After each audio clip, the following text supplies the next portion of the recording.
बघा इथं एकदम प्रॉपर पद्धतीने हुकाचे घर कशा पद्धतीने तयार करायचे आहेत। तर दोन्ही साईडचे पार्ट एकमेकासमोर ठेवून घ्यायचे आहेत, बरोबर आहेत का नाही हे चेक करायचं आहे।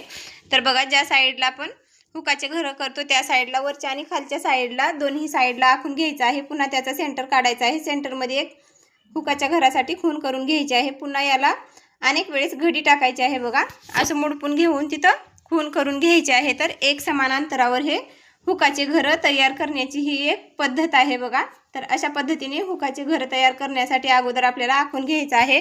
तर इथं हुकाचे घर शिवत असताना काय करायचं आहे, तर पहिल्या त्या ठिकाणी थोडंसं डबल शिवून घ्यायचं आहे। आता बघा पुन्हा तिथं सुई वळवून घेतल्यावर इकडं वरी शिवत आल्यावर वरच्या साईडला ही हुकाच्या घराच्या साईडला तिथं डबल प्रेस करून घ्यायचं आहे। तर प्रत्येक घर आपल्याला हुकाचं तयार करत असताना अशा पद्धतीने थोडंसं प्रेस करून घ्यायचं आहे, म्हणजे पुन्हा आपला ब्लाऊज फाटून जाईल पण हे हुकाचे घर आपले उसवून निघणार नाहीत। यासाठी इथं बघा मी प्रॉपर पद्धतीने हुकाचे घर कसे तयार करायचे आहेत शिवून ते इथं दाखवलेलं आहे।